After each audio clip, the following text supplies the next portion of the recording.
Good morning friends, स्वागत है आपका अपने YouTube channel study with Ravi Thakur पर। तो चलिए शुरुआत करते हैं आज के द हिंदू एडिटोरियल वकाबलरी का। आज का पहला वर्ड है प्रोब। प्रोब यहाँ पे वर्ब की तरह यूज हुआ है। प्रोब का मतलब होता है किसी भी चीज़ के बारे में हम खोजबीन कर रहे हैं, जांच पड़ताल कर रहे हैं, इन्वेस्टिगेट कर रहे हैं, उसे बोला जाएगा प्रोब।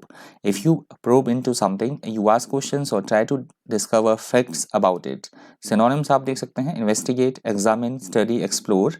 एंटोनिम्स है absurd, basis, deficient और डिनाइल। एग्जाम्पल देख लीजिए, the newspapers are now probing into the president's past.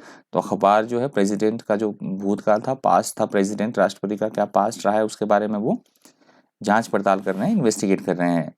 अगला हमारा शब्द है कॉन्वॉय। यहाँ पे नाउन की तरह यूज हुआ है। कॉन्वॉय का मतलब होता है जहाजों का या एक साथ जा रहे वाहनों का बेड़ा, उसे बोला जाएगा, मतलब ग्रुप ऑफ व्हीकल, उसे बोला जाएगा कॉन्वॉय।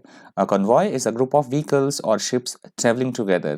सिनोनिम्स आप देख सकते हैं, एस्कॉर्ट, कारवां, फ्लीट, शेपर्ड। एंटोनिम्स है अबंडेंट, डेजर्ट, अवॉइड और क्विट। एग्जाम्पल देख सकते हैं आप, अ कॉन्वॉय ऑफ शिप्स, तो जहाजों के बेड़े की बात हो रही है। अगला हमारा शब्द है स्ट्रैंडेड। यहाँ पे एडजेक्टिव की तरह यूज हुआ है। स्ट्रैंडेड का मतलब होता है कि कहीं किसी जगह पर फंसे होना, मुसीबत में फंसे होना, असहाय रहना, उसे बोला जाएगा स्ट्रैंडेड। मुश्किल में फंसे होना, that is called stranded. Left in a place that you can not get away from. Synonyms आप देख सकते हैं, deserted, aground, isolated, stuck, founded और कॉडेड। एंटोनिम्स है कंपेन्ड, फ्रीड, फाउंड, पावरफुल और अफ्लुएंट। एग्जाम्पल देख लीजिए, we were left stranded when our car broke down in the mountains. कि हम जब पहाड़ों में हम जा रहे थे कहीं घूमने फिरने के लिए, तो हमारी कार जो है ब्रेक डाउन हो गई, तो वहां पे हम रोड पे फंस गए। अगला हमारा शब्द है रिजेंटमेंट। यहाँ पे नाउन की तरह यूज हुआ है। रिजेंटमेंट का मतलब होता है किसी बात को लेकर अपनी नाराजगी जताना, असहमति जताना, नाखुशी या क्रोध जताना, उसे बोला जाएगा resentment. Resentment is bitterness and anger that someone feels about something. Synonyms आप देख सकते हैं, bitterness, animosity, indignation, ranker. Antonyms है हेल्पफुलनेस, ब्लेसिंग, टुगेदरनेस और लव। एग्जाम्पल आप देख सकते हैं, she expressed resentment eight being interviewed bye a social worker. तो एक महिला का इंटरव्यू एक सोशल वर्कर, एक सामाजिक कार्यकर्ता ने लिया। तो सामाजिक कार्यकर्ता द्वारा इंटरव्यू लिए जाने पर, साक्षात्कार लिए जाने पर उसने नाराजगी जताई, नाखुशी जताई। अगला हमारा शब्द है डिस्क्वाइटिंग।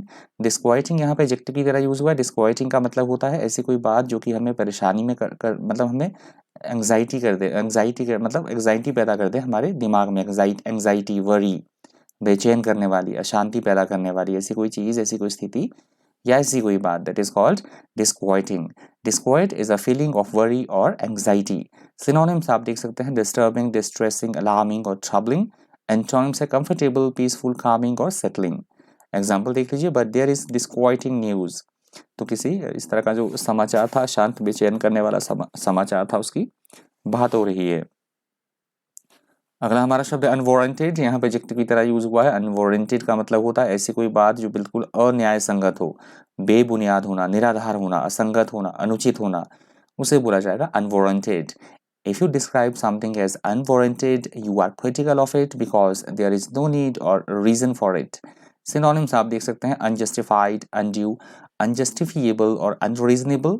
Antonyms है justified, reasonable, right और warranted. Example देख लीजिए, he has made some crude and unwarranted remarks on his Punjab counter part. एक एडिटोरियल से ही मैंने उठाया है ये जो पूरा सेंटेंस है, कि उसने इस तरह के रिमार्क्स दिए, इस तरह के रूड क्रूड, जो मतलब इस तरह से उसने विचार कहे अपने, मतलब मुख्यमंत्री की बात हो रही है, तो पंजाब जो उनके मुख्यमंत्री है, इस तरह के उन्होंने उनके प्रति जो है इस तरह के उन्होंने बेबुनियाद या निराधार कोई आरोप लगाया या इस तरह से कोई बातें कही। एक मुख्यमंत्री दूसरे मुख्यमंत्री के बारे में बात कर रहा है। काउंटर पार्ट का मतलब होता है बराबरी वाला कोई। अगला हमारा शब्द है कॉन्स्पिरेसी। यहाँ पे नाउन की तरह यूज हुआ है। कॉन्स्पिरेसी का मतलब होता है किसी के खिलाफ किसी तरह की कोई प्लॉटिंग करना, षड्यंत्र रचना, चाल चलना, उसे बोला जाएगा conspiracy. Conspiracy is secret planning by group of people to do something illegal. Synonyms आप देख सकते हैं, प्लॉट, इंट्रीग, स्कीम और कबाल। एंटोनिम्स है ट्रूथ, ऑनेस्टी, फेथफुलनेस और राइटियसनेस।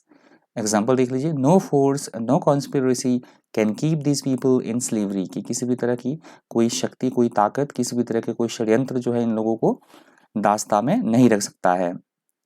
अगला हमारा शब्द है एमेंसिपेट, यहाँ पे वर्ब की तरह यूज हुआ है। एमेंसिपेट का मतलब होता है सबको मतलब इक्वली ट्रीट करना, सभी को बराबर के अधिकार देना, समानता पूर्वक अधिकार देना, अन्याय करना, उसे बोला जाता है एमेंसिपेट। बराबर सामाजिक एवं राजनीतिक या कानूनी अधिकार प्रदान करना, दैट इज कॉल्ड एमेंसिपेट।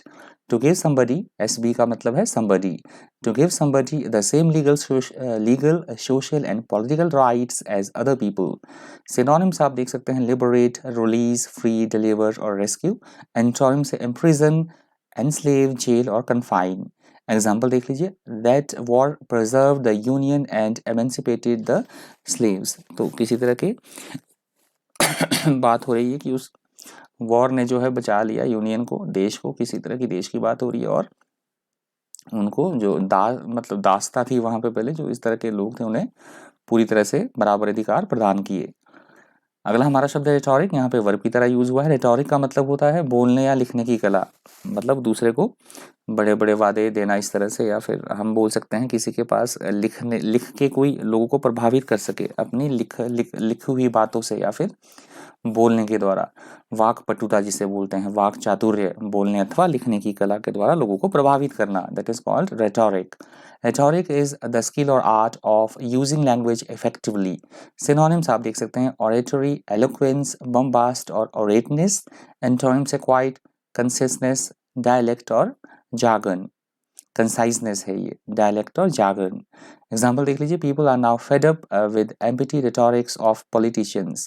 तो लोगों की बात हो रही है कि जनता अब जो राजनेताओं के वादे होते हैं, जो उनसे मतलब जो झूठे वो वादे करते हैं, उनसे वो फेड अप हो गए हैं, उनसे जनता बिल्कुल से, जनता को, आम लोगों को पता लग गया कि जो पॉलिटिशियंस होते हैं वो इस तरह से झूठे वादे करते हैं, तो वो फेडअप हो चुके हैं उससे अब।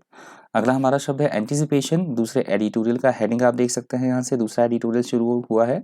एंटिसिपेशन का मतलब होता है ऐसी कोई चीज़ जो हमें लगता है कि शीघ्र ही घटित होने वाली है, पहले से ही हमें थोड़ा सा प्रिडिक्शन है, पूर्वानुमान है कि ऐसा होने वाला है, उसे या होके रहेगा, ऐसे उस बात को या ऐसी घटना को बोला जाएगा anticipation. If something is done in anticipation of an event, it is done because people believe that event is going to happen. Synonyms आप देख सकते हैं expectation, preserve, expectancy, hope और prediction। प्रिविजन है ये, प्रिविजन, एक्सपेक्टेंसी, होप और prediction. Antonyms है surprise, doubt, fear और एंग्जाइटी। एग्जांपल आप देख सकते हैं, troops in the Philippines have been put on full alert. तो किसी तरह की सेना की बात हो रही है, ट्रूप्स की बात हो रही है फिलीपींस की, वो एकदम अलर्ट पे उन्हें डाल दिया गया, क्योंकि पूर्वानुमान था किसका, anticipation of trouble during a planned general strike की। किसी लोगों ने एक प्लान्ड जो स्ट्राइक थी, पहले ही पूर्व नियोजित कोई स्ट्राइक करनी होगी लोगों ने, तो उसके बारे में ट्रूप्स को पहले ही मतलब अंदेशा था, पूर्वानुमान था, तो उन्हें अलर्ट कर दिया गया। अगला हमारा शब्द है मॉर्फ। मॉर्फ यहाँ पे नाउन की तरह यूज हुआ। मॉर्फ का मतलब होता है एक चीज का बदलना, आकार बदलना, या फिर ट्रांसफॉर्मेशन होना, किसी चीज का एक रूप से दूसरे रूप में परिवर्तित होना, आकार एवं रूप बदलना, उसे बोला जाएगा morph. If one thing morphs into another thing, specially something very different, the first thing changes into the second. Synonyms आप देख सकते हैं alter, transform, change, convert और adapt. Antonyms है strangle, stagnate, माफ कीजिएगा, stagnate है, stagnate, be constant और be immutable. Example देख सकते हैं आप, but if the goal keeps changing, if your knowledge keeps morphing, it will be easier. तो बात कही गई है कि अगर लक्ष्य चेंज होता रहेगा, तुम्हारा जो गोल है वो चेंज होता रहेगा, और तुम अपनी नॉलेज में जो है बदलते रहोगे, उसे भी बढ़ाते रहोगे, तो ये आसान हो जाएगा। ये वर्ड आज की द हिंदू एडिटोरियल वोकैबुलरी का अंतिम शब्द था मॉर्फ। तो फटाफट से रिवीजन हम कर लेते हैं, क्या हमने पढ़ा, आपको कितना लर्न हुआ, कितना याद रहा आपको, रिवाइज कर लेते हैं चीज़ों को। तो हमारा पहला था वर्ड प्रोब। प्रोब का मतलब होता है किसी भी चीज़ के बारे में जांच पड़ताल करना, खोजबीन करना, उसे बोला गया है प्रोब। सेकंड था कॉन्वॉय। कॉन्वॉय होता है जहाज़ों का काफिला या फिर वाहनों का काफिले को बोला जाएगा कॉन्वॉय। अगला हमारा शब्द है स्टैंडर्ड। स्टैंडर्ड का मतलब होता है किसी भी तरह की प्रॉब्लम में फंसे हुए होना, मुश्किल में फंस जाना, उसे बोला गया स्टैंडर्ड। अगला हमारा शब्द है रिजेंटमेंट। का मतलब होता है किसी बात को लेकर अपनी नाराजगी जताना, नाखुशी जताना, उसे बोला गया है रिजेंटमेंट। अगला हमारा शब्द था डिस्क्वाइटिंग। डिस्क्वाइटिंग का मतलब होता है एकदम से हम डरे हुए हैं किसी चीज़ को लेकर, घबराहट है, चिंता है ना, उसे बोला जाएगा डिस्क्वाइटिंग। नेक्स्ट हमारा वर्ड था अनवारंटेड। अनवारंटेड का मतलब होता है ऐसी कोई बात कहना या ऐसी कोई चीज़ जो कि बिल्कुल से अनुचित हो, अन्याय संगत हो, उसे बोला गया है अनवारंटेड। निराधार होना, अन्याय संगत होना, अनुचित होना, दैट इज कॉल्ड अनवारंटेड। अगला हमारा शब्द है कॉन्स्पिरेसी। कॉन्स्पिरेसी का मतलब होता है किसी के खिलाफ किसी तरह का कोई षड्यंत्र रचना, साजिश रचना, उसे बोला गया है कॉन्स्पिरेसी। कॉन्स्पिरेसी। अगला हमारा शब्द था एमेंसिपेट। एमेंसिपेट का मतलब होता है इक्वली राइट देना लोगों को, मतलब अधिकार देना, पावर देना, सबको इक्वली ट्रीट करना, न्याय करना सबके साथ, उसके बोला जाएगा एमेंसिपेट। इक्वली ट्रीट करना सबको, दैट इज कॉल्ड एमेंसिपेट। अगला हमारा शब्द था रेटोरिक। रेटोरिक का मतलब होता है ऐसे लोग जिनके पास की लोगों को प्रभावित करने की क्षमता होती है बोलने के द्वारा या फिर लिखने के द्वारा, उसे बोला जाता है रेटोरिक। अगला हमारा शब्द था एंटिसिपेशन। एंटिसिपेशन का मतलब होता है ऐसी कोई बात या ऐसी कोई घटना जो कि जल्दी ही घटने वाली हो, हम पूर्वानुमान लगा रहे हैं, पूर्वाभास है हमें किसी घटना के होने का, उसे बोला जाएगा एंटिसिपेशन। अगला हमारा शब्द था मॉर्फ, और ये लास्ट वर्ड था। मॉर्फ का मतलब होता है किसी भी चीज़ का एक रूप से दूसरे रूप में परिवर्तित हो जाना, चेंज होना, उसे बोला गया है मॉर्फ। तो ये आज के द हिंदू ट्यूटोरियल वोकैबुलरी का अंतिम शब्द था। आई होप आपको वीडियो इन्फॉर्मेटिव लगा होगा, फ्रूटफुल लगा होगा। प्लीज़ वीडियो को लाइक कर दीजिएगा, नहीं किया है तो, और प्लीज़ वीडियो को एटलीस्ट 50% दिखा कीजिए। वीडियो को थोड़ा सा रीच मिलता है, मेरा भी थोड़ा सा फ़ायदा हो जाएगा, व्यूज़ मेरे थोड़े से बढ़ेंगे, तो प्लीज़ वीडियो को लाइक कर दीजिएगा और 50% तक प्लीज़ वीडियो को देखा कीजिएगा। डॉक्यूमेंट की PDF के लिए आप मुझसे टेलीग्राम ग्रुप पर जुड़ सकते हैं, और मैं टेलीग्राम ग्रुप का लिंक इसी वीडियो के डिस्क्रिप्शन बॉक्स में भी डाल दूंगा, तो आप इसी वीडियो के डिस्क्रिप्शन बॉक्स में जाकर टेलीग्राम ग्रुप के लिंक को एक्सेस कर पाएंगे। इस वीडियो में इतना ही। इसी तरह के इन्फॉर्मेटिव वीडियोस के लिए बन रही है चैनल पर। Thank you, thanks for watching.